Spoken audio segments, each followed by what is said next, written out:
Hello प्यारे बच्चों, मैं मनोज वर्मा।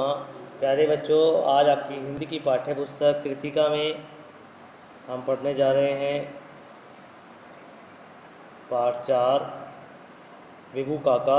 इस पाठ में हमने आपको इस पाठ का पुस्तक कार्य आज कराएंगे। सबसे पहले देखिए, इस पाठ के गद्यांशों पर आधारित प्रश्न उत्तर। सबसे पहले गद्यांश को पढ़ते हैं और पढ़ने के बाद प्रश्नों के उत्तर देंगे। आइए शुरू करते हैं। सचमुच मुझे कहीं कोई कष्ट अनुभव नहीं हुआ।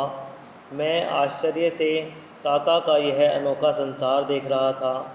मैंने देखा दो दो ट्रैक्टर चल रहे थे। घर के पास ही पशुओं के बाड़े में दो गायें बैठी जुगाली कर रही थी। सामने हरी भरी सब्जियों की बगीची थी। दूर लहलहाते खेतों के उस पार बहुत बड़ा फलों का बगीचा था।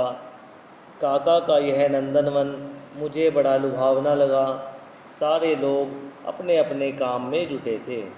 तो प्यारे बच्चों, इसमें प्रश्न है पहला, काका का अनोखा संसार किसे कहा गया है। दूसरा प्रश्न है, लहलहाते खेतों के उस पार क्या था। तीसरा प्रश्न है, पशुओं के बाड़े में दो बैठी जुगाली कर रही थी, गायें, बकरियां, भेड़ें या भैंसें। और चौथा प्रश्न दिया गया है, लहलहाते खेत में विशेषण और विशेष्य शब्द बताइए। तो प्यारे बच्चों, आपको जब इस कार्य को कॉपी में करना है तो आप इस गद्यांश को नहीं लिखोगे, आप सिर्फ इन प्रश्नों के उत्तरों के साथ में प्रश्नों को लिखोगे। जैसे पहला प्रश्न है, काका का अनोखा संसार किसे कहा गया है, तो इसका उत्तर आपको इसके साथ में लिखना है। ये रहा इसका उत्तर, ग्रामीण वातावरण, हरी भरी सब्जियों का बगीचा, लहलहाते खेत तथा बाड़े में जुगाली करते पशुओं को काका का अनोखा संसार कहा गया है। इसके बाद दूसरा प्रश्न है, लहलहाते खेतों के उस पार क्या था। तो प्यारे बच्चों, इसका उत्तर है, लहलहाते खेतों के उस पार फलों का बगीचा था। तीसरा प्रश्न आपको पुस्तक में ही कर लेना है। पशुओं के बाड़े में दो बैठी जुगाली कर रही थी। कौन बैठी थी? दो गायें बैठी थी। तो यहाँ पे गाय पे हम सही का निशान लगाएंगे। इसके बाद चौथा प्रश्न है, लहलहाते खेत में विशेषण और विशेष्य शब्द बताइए। तो प्यारे बच्चों देखिए, लहलहाते खेत में लहलहाते शब्द, जो ये लहलहाते शब्द है ये तो विशेषण है, और जो खेत शब्द है यह विशेष्य है। विशेषण शब्द वे होते हैं जो संज्ञा या सर्वनाम शब्दों की विशेषता बताते हैं, और खेत एक संज्ञा है, इसकी विशेषता बताई जा रही है, तो ये क्या है? विशेष्य है। तो इस प्रकार आपको ये पहला अनुच्छेद करना है। इसके बाद दूसरा देख लीजिए बच्चों, इसको भी पढ़ते हैं। ये दूसरा गद्यांश है आपका, इसको पढ़ लेते हैं। देश विदेश में रहकर काका ने खेती के संबंध में जो भी ज्ञान प्राप्त किया उसका लाभ उन्होंने घर घर गांव गांव जाकर पहुंचाया। अब काका के प्रयास से पूरा का पूरा क्षेत्र ही आदर्श हो गया है। विभू का आदमी नहीं देवता है, गांव गांव के घर घर के लोग अक्सर दोहराते रहते। जब मैं उनके गांव से लौटने लगा तो काका स्वयं मुझे दूर तक छोड़ने आए। बोले, तुम लोग भी यहीं क्यों नहीं आ जाते? अपने लिए तो सब जीते हैं, पर दूसरों के लिए जीने का सुख कुछ और ही होता है। तो प्यारे बच्चों, इस गद्यांश से प्रश्न उत्तर है, देश विदेश में रहकर काका ने किस संबंध में ज्ञान प्राप्त किया। लोग अक्सर कौन कौन सी बातें दोहराते रहते हैं। काका ने घर घर जाकर लोगों को क्या समझाया।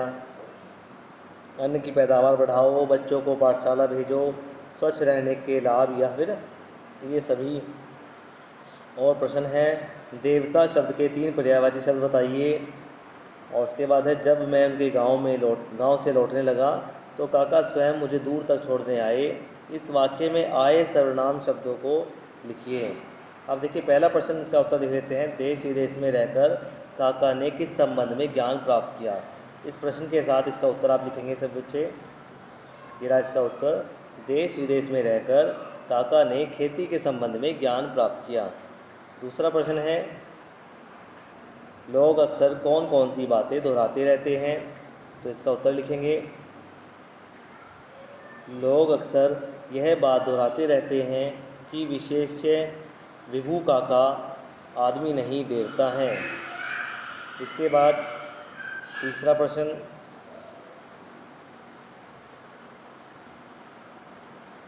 तीसरा प्रश्न है, काका ने घर घर जाकर लोगों को क्या समझाया कि अन्न की पैदावार बढ़ाओ, बच्चों को पाठशाला भेजो, स्वच्छ रहने के लाभ और ये सभी। तो प्यारे बच्चों, उन्होंने सभी समझाए थे, इसलिए ये सभी भी आप सही का निशान लगाओगे। इसके बाद चौथा प्रश्न था हमारा, देवता शब्द के 3 पर्यायवाची शब्द बताने थे। तो प्यारे बच्चों, चौथे प्रश्न का उत्तर आपके सामने है। देवता शब्द के तीनों पर्यायवाची हैं, सुर, अमर और देव। इसके बाद आपको 5वां प्रश्न करना है, जब मैं उनके गांव से लौटने लगा तो काका स्वयं मुझे दूर तक छोड़ने आए। इस वाक्य में सर्वनाम शब्दों को निकालना है। तो सर्वनाम शब्द कौन कौन से हैं इसमें, जैसे कि मैं, उनके, स्वयं, मुझे, ये 4 शब्द इसमें सर्वनाम है बच्चों। इनको आपको लिखना है, प्रश्न के साथ ही उत्तर लिखना है। देखिए, मैं, उनके, स्वयं, मुझे, इन सभी वाक्य सर्वनाम शब्दों लिखना है। तो आज का कार्य प्यारे बच्चों इतना ही होगा। धन्यवाद।